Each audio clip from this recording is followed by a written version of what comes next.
Good afternoon, Bismillahirrahmanirrahim. Welcome everybody. I know, I've tried my best to create an interest and make my presentation, exciting for you to take benefit from. Uh, I know Rizwan for a long time, especially in times of biosciences emergencies of the country. Back in 2020, on 26th of February 2020, the government of Pakistan announced Pakistan has COVID pandemic.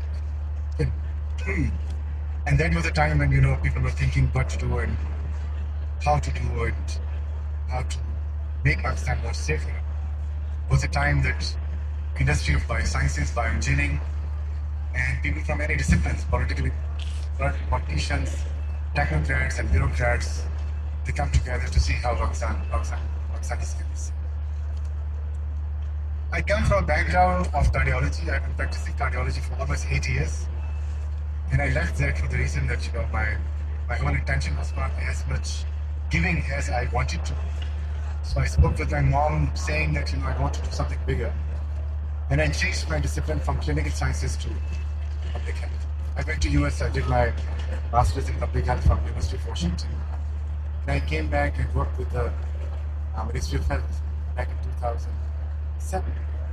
And my whole intention was, that how I can actually bring my knowledge from international learning to apply in Pakistan with family healthcare and preventive healthcare can be actually enhanced.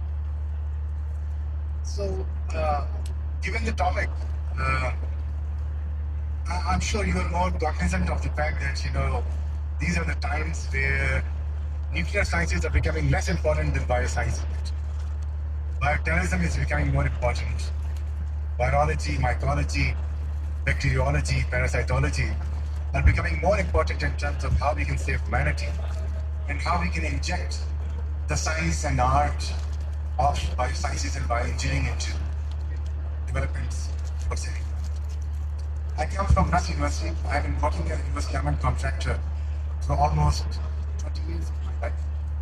I spent almost $250 million beginning from 2009 until USAID was abolished from the world early this year, and trying to make sure that how I can actually make sure that supply chain can be internalized within political corridors of Pakistan, within bureaucratic corridors and technocratic corridors as well. Rizwan and I worked very hard, and I know during COVID times when Rizwan Saab was actually doing a very good assessment for us to introduce ventilators that I imported from US to do a gap analysis for all district headquarter hospitals to see how we can actually improvise the application of biomedical equipment at the district headquarters. And he was one brave man who took all his team in times of very fear, and that was a time when people were not coming out of their homes actually, and going into the field, getting data from hospitals where COVID was high incidence and prevalence. People were suffering from complications of COVID. They were dying of various complications, and Rizwan and his team were actually doing bioscientific analysis of application of the ventilators that we imported from US government. And we lost one person during that time because of the complications. My hats off to the sir. You have been great son of Pakistan. You have been helping motherland in many ways. Your bioscientific development, your bioengineering developments in times of innovation and creativity was something that we all benefited for the country and our mother. Now,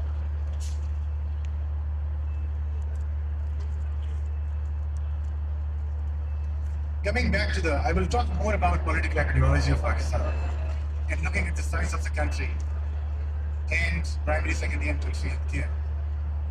How are we looking at different supply chains, vertical supply chains, fundamental supply chains? My professor back in 2007 at University of Washington asked me, Tariq, what is the disease that Pakistan health system is suffering from? And I said projectitis. Pakistan is suffering from projectitis because we tend to get money from multilaterals, bilaterals, and we tend to implement everything that they would like to say, and we do it. and we do it. But when we look at the spending, we're only spending 1.2% of the GDP, maybe 1.7. Some people claim 2%. And that 2% is far less as compared to any regional example that you will find in terms of creating an appetite and the resilience in communities who can actually be stronger against bioscientific, bioengineering and bioscientific, biosciences kind of challenges. So I'm not going into the details, but by the time we started in 2009, when US government asked me, Tariq, how are you going to help Pakistan in graduating from low realization of supply chain management to a higher realization of supply chain management? They gave me $500,000. They asked me Population Council and GSI and other projects. We were doing all that stuff, but we were not monitoring data, we were not creating data adequately, and still we are finding that polio emerges in Pakistan and sometimes measles in Tapaka or other districts of Pakistan. So what are these challenges? These challenges are basically that we are not creating enough data, we are not using enough data, and they are part of all manual information, and that is not articulating in the policy environment of the country of Pakistan. Now look at 2013 and 14. Dr. Aslam is sitting here. I take him as my teacher. I take him as one leader who was destined to be the CEO of DRAP to bring about the change in the country. We lost 190 patients in 2013 because there was no recall of isotep. Because of the arrangement of dextro and retro, this one anti-ischemic drug made 190 persons lost for one pharmaceutical problem. So one end is one pharmaceutical problem, but the other end was we were not planning the whole production, distribution, where is its direction. If you want to recall isotep in 2013, there was no way that you were able to recall it. And that's what Mr. Rizwan was talking about, stigmatization, and all that digitization. That makes sure that you have to have an end-to-end digital transformation so that you have unique data, you have acquisition of data, and you use that data for the purpose of articulating policy in terms of saving the lives of the people in public sector and also in private sector. I will not go into details of the politics of Pakistan. I know we have powerhouses. We work as an executive country. We have judicial system. We have technocrats. We have bureaucrats. We have everybody. We have political economy. But yet we only spend 1.8% of the GDP, and we expect that we can compete with Americans or Britishers or Australians, for example, who spend almost 17% of their GDP. America spends 17% of its GDP on health, which is about more than $1 trillion. Think about Pakistan, we don't spend it. You talk about British government, they spend 13% of their GDP on a very small population of British people. 13%, a big economy. And they have a social responsibility, they have security of the people. And they have all those good things, which Mr. Rizwan just said.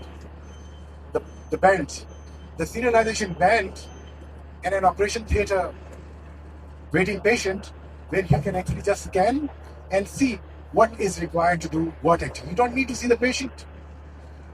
We do want to make validation that definitely we're not we're not removing gallbladder instead of kidneys, right? That is very important. Doctor Aslam just said like that actually.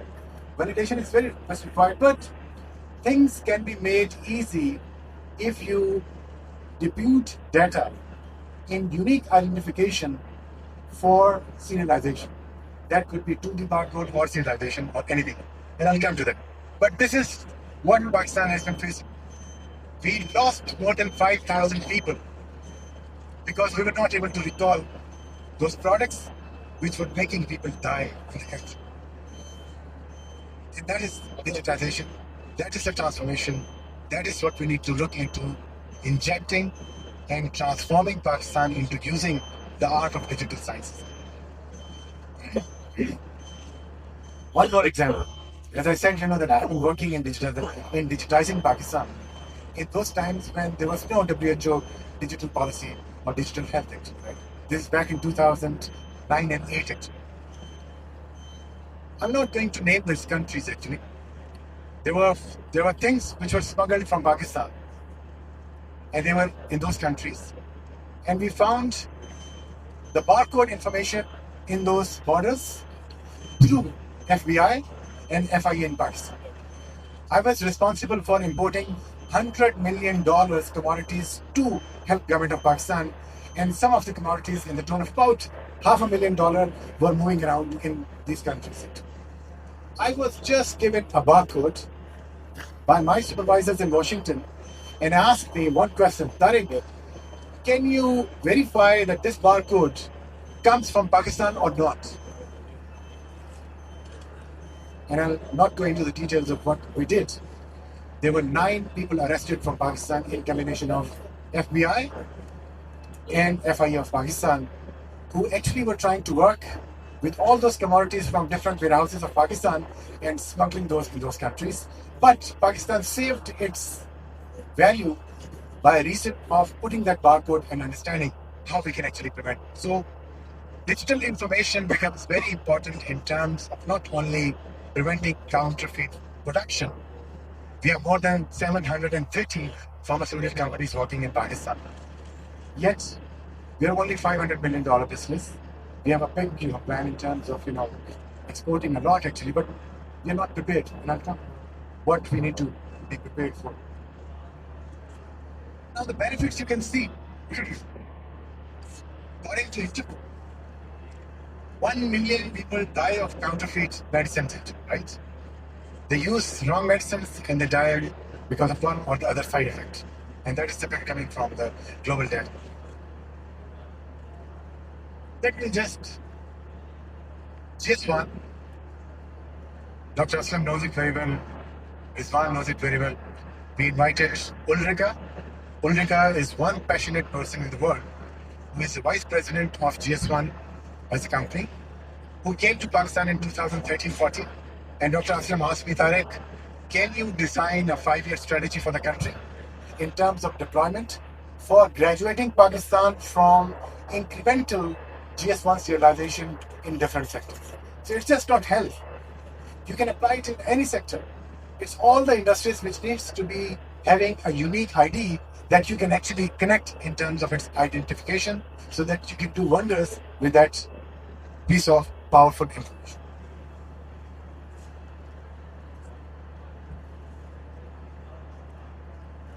I think this is my third last slide. It's very important for Pakistan to get away with the fear that we have actually been harnessing in the country. We have been very afraid of the fact that our data will be leaked. Our data can be used. Our data can be misused and all that stuff, without understanding the technical realities of how data science is actually. These are all those countries with GS1.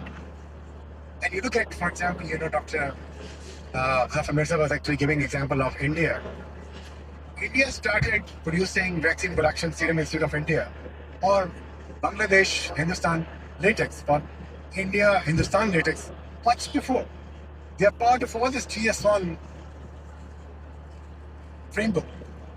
And this GS1 framework gives them the power not to be transparent and highly governed within their own domains, but also making sure that you get empowered to export, because it gives you the license of quality medicines and endorsement. So many countries are doing. Turkey is doing. UAE is doing. The Cooperation Council is doing. They have all those barcodes and using the science of data, and they're doing wonderful job in terms of using. Now coming back to Pakistan, in 2013, when we identified that how we can actually pilot GS1 barcoding in the country, there were 2 warehouses which were identified. And I was the man who was asked to do pilot of GS1 in Pakistan, and Central Warehouse in Karachi, sir, and EPI warehouse in Chakshata. because nasal vaccine and Pregna, which is a IUCD, were actually identified as first products which were serialized by international producers actually, and we were importing those, and we said why not to pilot this, and that was a good study.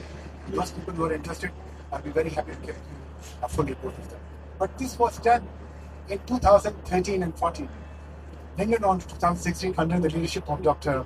Aslam, and the whole dream was that how we can replicate this to the entirety of primary healthcare, secondary healthcare, tertiary healthcare, different domains of the health sector in Pakistan.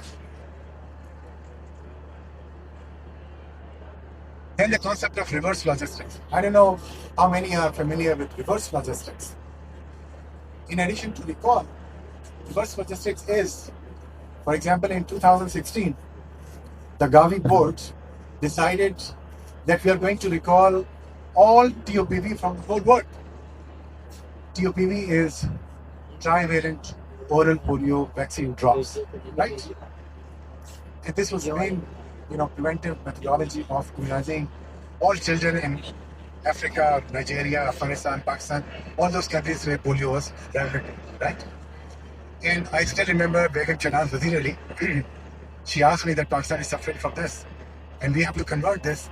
Can you help us on reverse logistics? And what we did was, based on the digitization efforts that we did for the EPI program, where President and Prime Minister were involved, we introduced reverse logistics, and we recalled the entire TOPV, vaccine from the entire country and put it here in the FDA warehouse. So that is also one example that how you make use of barcode digital data uses for the purpose of recalling products which are being used in different parts and different levels of the supply chain. Again, my hats off to Dr. Aslam, Rizwan. We have been working together to help Pakistan realize the importance of GS1 standards. And when I was saying, that why Pakistan is afraid of, we should not be afraid of, that our data will be misused. We need to have an infrastructure.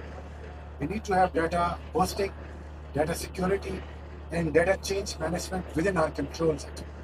We have Ministry of Information Technology and Telecommunication that looks after more than 70 websites of the country. Why can't this data from that sector? So there is still a PC1 that was developed, we were counting, that how many trillion data sets will be actually acquired by the time we digitize and introduce GS1. The whole pharmaceutical sector, they were in trillion, right? In terms of, data acquisition. And just 100 trillion transactions. And I was talking with, Dr. Aslam. Dr. Aslam said, Tariq, is Pakistan ready in terms of its infrastructure, iCloud or server solutions, that we can use all of this information to apply artificial intelligence and machine learning to have those data analytics for the purpose of managing quality of service, improving healthcare, making patient safety, and using that data that we are articulating today as a transformational science for the future. I think we can. And the secret lies here. Not only that, we need to bring multilaterals here. And I said that Pakistan is suffering from projectitis. And sometimes I feel there is always a value in disguise. When we lost $3.5 million pentavalent vaccine in 2015-16, that was a very opportune time because there were all reforms happened at the FDI. WHO, UNICEF, they came into play and they asked me how we can actually improve the digitization of the entire $650 million supply chain. Your contraceptive supply chain is $45 million per year. About half with the private sector and half with the public sector. Your MCH supply chain, which is just for preventive health, antenatal care, postnatal care, and natal care. I'm not getting into the tertiary healthcare. Tertiary healthcare is a multi-trillion dollar business. Only these preventive health supply chains are about for the $75 million for MCH. So there's a lot that we can do for Pakistan. There's a lot that we can actually make politicians more realize that how they can make use of data sciences to articulate a good policy for the people of Pakistan. This is my last slide. I think I would like to end. As I said, our success is not isolating ourselves. Our success lies in opening up to the world. When we ask GS1 standards mean the whole world is actually following a pathway so that you have the power of exports, like what India did. India is 70% supplies go from India. We call it the pharmacy of the world. Why? Because they have the power to export. Why people are getting products from them and not Pakistan? Because we have not standardized. Our infrastructure is not ready. What Rizwan, myself, and people from Grab are doing, that is just in the drop in the ocean actually. We need to make sure that we are digitizing the entire industrial section, production, storage, distribution, consumption, all of these end-to-end supply chains. If they can be, serialized with GS1, we can change the fate of Pakistan. Thank you very much. Thank you.